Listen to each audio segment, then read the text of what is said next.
सभी दोस्तों को, विद्यार्थियों को नमस्कार। सबसे पहले मैं आप सभी के सुकुशल होने की कामना करता हूं। तो दोस्तों, आज हम इस वीडियो के माध्यम से संविधान के महत्वपूर्ण संशोधनों के बारे में पढ़ेंगे।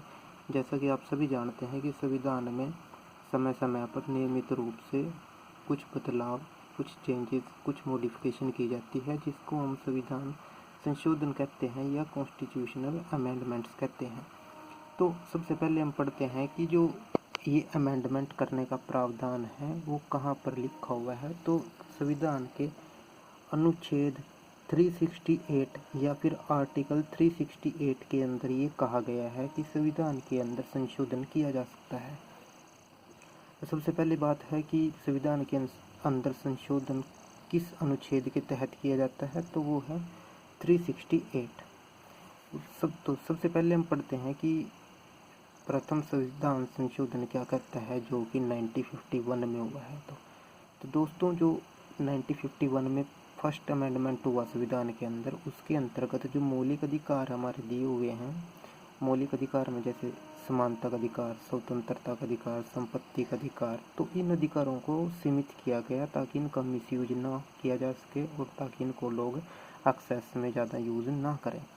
तो 1951 जो फर्स्ट अमेंडमेंट हुआ संविधान के अंदर, उसके अंतर्गत समानता, स्वतंत्रता और संपत्ति के अधिकार को सीमित किया गया। तो सबसे पहले अमेंडमेंट ये था। उसके बाद 1952 में अमेंडमेंट हुआ, सेकंड अमेंडमेंट। इसके अंतर्गत कहा गया कि इसके अंतर्गत संसद में किस राज्य से कितना प्रतिनिधित्व संसद में रहेगा, ये मेंशन किया गया सेकंड अमेंडमेंट में। तो इसके अंतर्गत संसद में राज्यों के प्रतिनिधित्व को निर्धारित किया गया। तो ये था सेकंड अमेंडमेंट। उसके बाद है सातवां अमेंडमेंट, जो कि 1956 में हुआ। देखो यहाँ से आप आइडिया लगा है 5, 6, 7 आगे आना है, तो 7 अमेंडमेंट। तो 7 अमेंडमेंट में क्या किया गया कि 14 राज्यों का और 6 केंद्र शासित प्रदेशों का पुनर्गठन किया गया। सातवें संविधान संशोधन में क्या किया गया, 14 राज्यों का और 6 केंद्र शासित प्रदेशों का पुनर्गठन किया गया। कौन से अमेंडमेंट के तहत? सातवें अमेंडमेंट के तहत। और जो कब हुआ था? 1956 को हुआ था।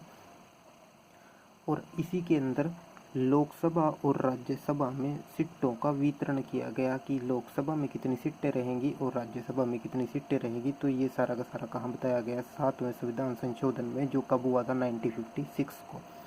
उसके बाद आता है 10वां संविधान संशोधन की। तो इसके अंदर क्या कहा गया, जो दादर नगर हवेली है, जो हमारी दादर नगर हवेली, इसको भारत का अंग बनाया गया। कब बनाया गया था? 10वें संविधान संशोधन के तहत 1961 में। तो ये इम्पोर्टेंट है, महत्वपूर्ण है। तो 10वां संविधान संशोधन क्या कहता है? इसके अंतर्गत दादर नगर हवेली को भारत का अंग बनाया गया, जो कब हुआ था? 1961 को। अब उसके बाद है अगला संशोधन 12वां संविधान संशोधन 1962। अब इस संशोधन के अंतर्गत जो गोवा, दमन द्वीप को भारत का अंग बनाया गया। इन तीनों के तहत क्या किया गया? इस 12वें संविधान संशोधन के अंतर्गत इन तीनों को भारत का अंग बनाया गया। दोस्तों, ये कंटिन्यूसली हम अमेंडमेंट नहीं पढ़ रहे हैं। जो most important point of view से, एग्ज़ाम पॉइंट ऑफ व्यू से, या किसी भी लॉ के स्टूडेंट्स के लिए, या अदर कंपटीशन का एग्ज़ाम जो बच्चे दे रहे हैं, उनके लिए ये सिर्फ मोस्ट इम्पोर्टेंट अमेंडमेंट्स के बारे में ही पढ़ेंगे। तो 12वां संविधान संशोधन क्या कहता है कि इसके अंतर्गत गोवा, दमन द्वीप को भारत का अंग बनाया गया। उसके बाद आता है 13वां संविधान संशोधन, जो कब हुआ? 1962 को। सेम ईयर में हुए दोनों, 12वां भी और 13वां भी। तो 1962 में 13वां भी संविधान संशोधन हुआ। इसके अंतर्गत जो नागालैंड है, नागालैंड को नया राज्य घोषित किया गया कुछ विशेष शर्तों के आधार पर। 13वां संविधान संशोधन क्या कहता है कि नागालैंड को नया राज्य घोषित किया गया कुछ विशेष शर्तों के आधार पर। और ये कब हुआ था? 1962 को। अब उसके बाद आता है दोस्तों 14वां संविधान संशोधन क्या कहता है? 1962 को ही जो हुआ था, उसके अंतर्गत क्या हुआ कि पुदुचेरी, जिसको पांडिचेरी भी कहते हैं, पुदुचेरी को भारत का अंग बनाया गया। कौन से संविधान संशोधन के अंतर्गत? 14वां संविधान संशोधन किया 1962 में। और इसके अंतर्गत क्या किया गया, जो पुदुचेरी है उसको भारत का अंग बनाया गया। उसके बाद दोस्तों 15वां संविधान संशोधन, ये मोस्ट इम्पोर्टेंट है दोस्तों। इसके अंतर्गत क्या किया गया कि जो हाई कोर्ट के जजेस हैं उनकी जो रिटायरमेंट की एज पहले 60 हुआ करती थी वो 60 से बढ़ाकर 62 साल कर दी। मतलब कि पहले 60 ईयर में रिटायरमेंट होती थी जजेस की, वो अब 62 ईयर्स में हुआ करेगी। ये कौन से संविधान संशोधन में कहा गया, 15वें संविधान संशोधन के अंतर्गत ये बात कही। उसके बाद आता है दोस्तों 22वां संविधान संशोधन।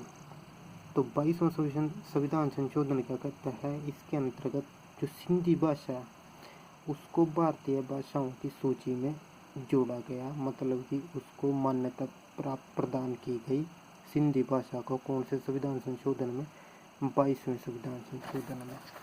तो उसके बाद दोस्तों कुछ इम्पोर्टेंट और पढ़ते हैं, जैसे कि 24वां संविधान संशोधन क्या कहता है, ये भी बहुत इम्पोर्टेंट है दोस्तों। इसके अंतर्गत क्या किया गया, संसद को यह अधिकार दिया गया कि वह संविधान के किसी भी भाग में, चाहे वो भाग मौलिक अधिकारों वाला भाग ही क्यों ना हो, संशोधन कर सकती है।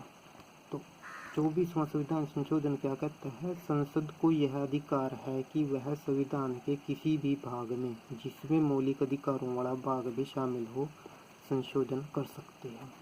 तो ये 24वां संविधान संशोधन है, बहुत महत्वपूर्ण है। उसके बाद है 26वां संविधान संशोधन, जो कब हुआ, 1971 में। इस संशोधन में राजाओं महाराजाओं की प्रीवी पर्सी को समाप्त कर दिया गया। मतलब उनकी जागीरों को समाप्त कर दिया गया, प्रीवी पर्सी को समाप्त कर दिया गया राजा महाराजाओं की। कौन से संविधान संशोधन में, 26वें संविधान संशोधन में 1971 में। उसके बाद है 27वां संविधान संशोधन। इसके अंतर्गत जो मणिपुर और मेघालय, इन दोनों को पूर्ण राज्य का दर्जा दिया गया। इस संविधान संशोधन में क्या किया गया, मणिपुर तथा मेघालय को पूर्ण राज्य का दर्जा दिया गया। उसके बाद है 31वां संविधान संशोधन, जो हुआ 1973 में। इसके अंतर्गत ये भी इम्पोर्टेंट है, लोकसभा के सदस्यों की संख्या पहले 525 हुआ करती थी, उसको बढ़ा के 545 कर दिया गया। कौन से संविधान संशोधन में, 1973 में 31वां संविधान संशोधन करके ये बात कही गई कि लोकसभा के सदस्यों की संख्या अब 525 से बढ़ाकर 545 कर दी गई है। उसके बाद है 36वां संविधान संशोधन, जो 1975 में हुआ। इस संशोधन में सिक्किम को पूर्ण राज्य का दर्जा दिया गया तथा इसे संविधान की प्रथम अनुसूची में शामिल किया गया। 36वां संविधान संशोधन क्या कहता है, सिक्किम को पूर्ण राज्य का दर्जा दिया गया और इसे संविधान की अनुसूची में शामिल किया गया। उसके बाद है दोस्तों 44वां संविधान संशोधन 1978 में हुआ। इसके अंतर्गत जो संपत्ति का अधिकार हमारे मौलिक अधिकारों में शामिल था, उसको मौलिक अधिकारों की सूची से निकाल दिया गया। तो ये भी इम्पोर्टेंट है, संपत्ति के अधिकार को मौलिक अधिकारों की सूची से निकाल दिया गया। कौन से संविधान संशोधन में, 44वें संविधान संशोधन में, जो कब हुआ, 1978 को। उसके बाद है 53वां संविधान संशोधन, जो हुआ 1986 को। इसके अंतर्गत मिजोरम को 23वां राज्य का दर्जा दिया गया। मिजोरम को कौन से राज्य का दर्जा दिया गया, 23वें राज्य का। और कौन से संशोधन में, 53वें 53 नंबर के संशोधन में दिया गया। उसके बाद है 55 नंबर का संशोधन, 55वां संविधान संशोधन 1986। ये दोनों सेम ईयर में हुए। इसमें पहले तो था 53 में मिजोरम को पूर्ण राज्य का दर्जा दिया गया, और अब 55 संविधान संशोधन में अरुणाचल प्रदेश को 24वें राज्य का दर्जा दिया गया। पहले मिजोरम, फिर अरुणाचल प्रदेश।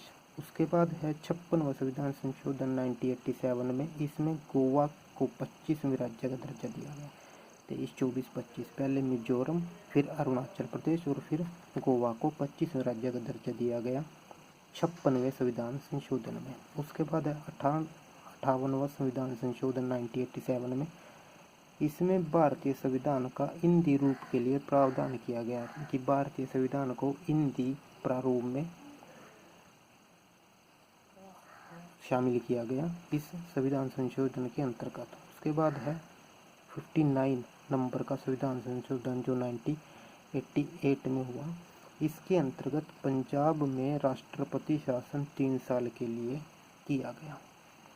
ये बहुत इम्पोर्टेंट है। 59 नंबर का संशोधन है, इसमें पंजाब में राष्ट्रपति शासन 3 साल के लिए किया गया। तो ये कुछ महत्वपूर्ण संशोधनों के बारे में हमने जानकारी ली। दोस्तों, आपको जानकारी अच्छी लगी तो चैनल को सब्सक्राइब करें, लाइक करें, शेयर करें, और अगर आपको जानकारी अच्छी नहीं लगी तो आप डिसलाइक भी करें, ताकि इससे मैं आपके लिए और अच्छी जानकारी लेकर आने का प्रयास करूँ।